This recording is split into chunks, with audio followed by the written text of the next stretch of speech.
అన్ని వ్యవస్థలు ఇలా సర్వనాశనం అవుతాయంటే ఈ దేశంలో ఎవరైనా ఉండటానికి ఇక్కడ బతకటానికి ఇంట్రెస్ట్ చూపిస్తారంటారా?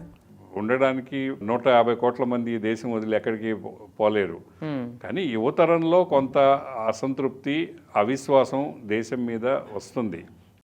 కొంతమంది ఈ సిస్టమ్ని వ్యతిరేకించి, పాత రోజుల్లో సిస్టమ్ని వ్యతిరేకిస్తే అడవుల్లోకి పోయి తుపాకులు పట్టేవాళ్ళు, లేదా రాజకీయ ఉద్యమాలు చేసేవాళ్ళు. ఇప్పుడు అవకాశం లేదు. సోషల్ మీడియాలో పోస్టులు పెడుతున్నారు. సోషల్ మీడియాలో పోస్టులు పెట్టినా పోలీసులు వస్తున్నారు. కాబట్టి దేశం వదిలి వెళ్ళిపోదామనే ఆలోచన అయితే కొంతమందిలో, మైనర్ పార్ట్, వాళ్ళల్లో అయినా కూడా అవిశ్వాసం దేశం మీద కలిగింది అంటే అది ప్రభుత్వం, ఈ తరం రాజకీయ నాయకులు గత 25-30 ఏళ్లుగా రాష్ట్రాన్ని, దేశాన్ని పరిపాలనలో, రాజకీయాల్లో ఉన్న ప్రతి నాయకుడు కూడా దాన్ని ఆలోచించాలి, ఆత్మవిమర్శ చేసుకోవాలి.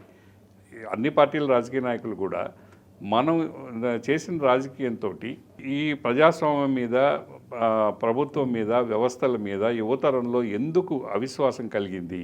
వీళ్ళు ఎందుకు ఈ దేశంలో బతకలేము, మనం ఈ దేశంలో వ్యాపారం చేయలేము, ఈ దేశంలో ఉద్యోగం చేయలేము, చిన్నదైనా పోయి రష్యాలో అయినా పోయి ఉద్యోగం చేసుకుందామనే ఆలోచనకి ఎందుకు వస్తున్నారు?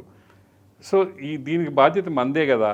దీన్ని కనీసం మనం తప్పు చేసాము, నెక్స్ట్ తరమైనా ఈ తప్పు చేయకుండా ఉండడానికి మనం క్షమాపణ చెప్పి, మా వల్ల తప్పులు జరిగినాయి, మా వల్ల సిస్టమ్స్ చెడిపోయినాయి, ఎవరిని చెప్పమంటున్నారు? ఈ 30 ఏళ్ళు చేసిన అన్ని పార్టీ రాజకీయ నాయకులు చెప్పాలి.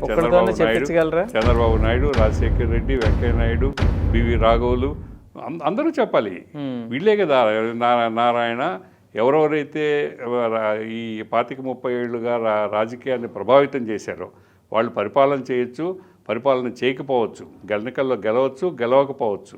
కానీ ఈ 25-30 ఏళ్ళుగా ఈ రాష్ట్రంలో ఎవరైతే ప్రభావం చూపించారో వాళ్ళందరూ బాధ్యులే. ఈ సిస్టమ్స్ పతనానికి ఈ నాయకులందరూ, ఈ రాజకీయ పార్టీలన్నీ బాధ్యత తీసుకోవాలి. తీసుకొని క్షమాపణ చెప్తే అట్లీస్ట్ వచ్చే తరం అయినా కూడా వాళ్ళు తప్పు చేశారు, మనం చేయకుండా ఉంటామన్న ఫీలింగ్ అన్నా ఉంటుంది.